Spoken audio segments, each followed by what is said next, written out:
దేవుని స్వరూపి అయి ఉన్న క్రీస్తు మహిమను కనపరచు సువార్త ప్రకాశము వారికి ప్రకాశింపకుండు నిమిత్తము ఈ యుగ సంబంధమైన దేవత అవిశ్వాసులైన వారి మనోనేత్రములకు గుడ్డితనము కలుగ చేసెను. గుడ్డితనము, అవిశ్వాసులకు గుడ్డితనం ఏంటంటే ఈ లోక దేవత దేవుని స్వరూపి అయి ఉన్న క్రీస్తు మహిమను, దేవుని స్వరూపి అయి ఉన్న క్రీస్తు మహిమను కనుపరచు, అది మహిమను కనుపరచు సువార్త ప్రకాశము వారికి ప్రకాశింపకుండు నిమిత్తము ఏం చేసిందంట? ఈ యుగ సంబంధమైన దేవత అవిశ్వాసులైన వారి మనోనేత్రాలకు గుడ్డితనం కలిగజేసింది.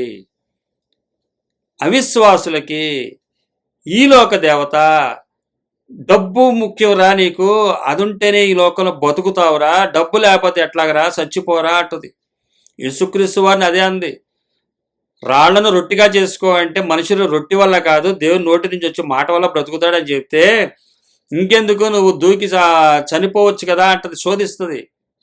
అయితే నువ్వు దేవుని శోధించుకో, ఆయన ఎప్పుడు రమ్మంటే అప్పుడు వెళ్ళాల్సిందే తప్ప, ఆయన చిత్త ప్రకారం ఉండాల్సిందే తప్ప ఈ లోకంలో ఇంక నేను ఎందుకు బతకడం, చావటం మేలని చెప్పి నువ్వు చేయకు. నీకు పోషిస్తాడు, పోషించనన్నాడు పోషిస్తాడు, నువ్వు పోషింపబడినన్నాడు పోషింపబడతావు. ఆయన చిత్తాన్ని నెరవేర్చిన తర్వాత ఆయనే తీసుకుంటాడు. ఇది ఏం చేస్తుందంటే ఈ యుగ సంబంధ దేవత ఏమంటున్నాడు, గుడ్డితనం కలిగిస్తుంది. అరే నువ్వు ఈ డబ్బు లేకపోతే బతకలేవు, ఈ లోకంలో ఉండాల్సిందే అని. ఇది వీరెవరు? అవిశ్వాసులు. వీరికి అన్ని కలిగి ఉన్న వాటిని చూపిస్తారు. వీళ్ళ మనోనేత్రాలు వెలిగింపబడలేదు. ఎందుకనంటే ఏ సువార్తకి? దేవుని స్వరూపి ఉన్న క్రీస్తు మహిమను కనుపరచు సువార్త ప్రకాశించకుండా. వెలుగు కమ్మని పలికినటువంటి దేవుడు వెలుగు కలిగింది, కానీ ఆ వెలుగు కలగమని చెబితే వీళ్ళు కలగట్లే, గుడ్డితనం కలుగుతుందంట. ఈ అవిశ్వాసులకి మనోనేత్రములకు గుడ్డితనం కలగజేసింది. అదే కలగజేసిందంట డబ్బు. అందుకని చెప్పేది అది ఎంతైతే ఉందో అది గుడ్డితనాన్ని కలిగిస్తుంది. దానికి హాస్యంగా ఉంటుంది, దేవుడి వాక్యాలు కామెడీగా ఉంటాయి, సరదాగా ఉంటాయి. దూలం తీసుకునే అవసరం లేదు. దేవుడు ఆయన ఇష్టం వచ్చినప్పుడు దూలం తీస్తాడులే, మన ఎంజాయ్మెంట్ మనం చేద్దాము, మీరు అక్కడ ఇక్కడ డబ్బులు కట్టేసేయండి, ప్రతి దానికి డబ్బులు ఇవ్వండి డబ్బులు ఇవ్వండి డబ్బులు ఇవ్వండి అని చెప్పి వీళ్ళు ఆత్మీయ నేత్రాలు మూసుకుపోయిన వారని ఇక్కడ రాయబడుతుంది ఇక్కడ.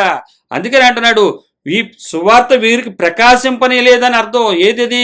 అబద్ధ దేవత, అబద్ధధనానికి దేవత ఈ లోక ఈ యుగ సంబంధమైన దేవత. అది దేవత డబ్బు. అమ్మో దేవుడురా, అరే డబ్బురా డబ్బురా కళ్ళకు అద్దుకుంటారు. దేవుని వాక్యాన్ని కాదు, మెల్లకళ్ళు వచ్చేస్తాయి, కళ్ళు గిర్ర గిర్ర గిర్ర తిరిగిపోద్ది. గుడ్డితనం అది. ఆత్మీయ నేత్రాలు వెలిగింపబడ్డవాడు డబ్బును చూసి ఇసిరేస్తాడు, పంచేస్తాడు, అక్కడ ఉన్నవాడికి ఇచ్చేస్తాడు. నాకు ఉందరా, ఇదిగో నీకు తీసుకోరా, నాకు సరిపడా ఉంది, నువ్వు తీసుకోరా అని ఇచ్చేస్తాడు. ఇది ఆత్మీయ నేత్రాలు ఎలగబడలేని వాడికి కారణం ఏంటంటే ఈ యుగ సంబంధమైన దేవత దేవుని సువార్త క్రీస్తు మహిమను కనుపరచు సువార్త ప్రకాశింపని ఇట్లా. వీళ్ళు అవిశ్వాసులు, లోకంలో అన్ని సంపాదించుకున్నవారు,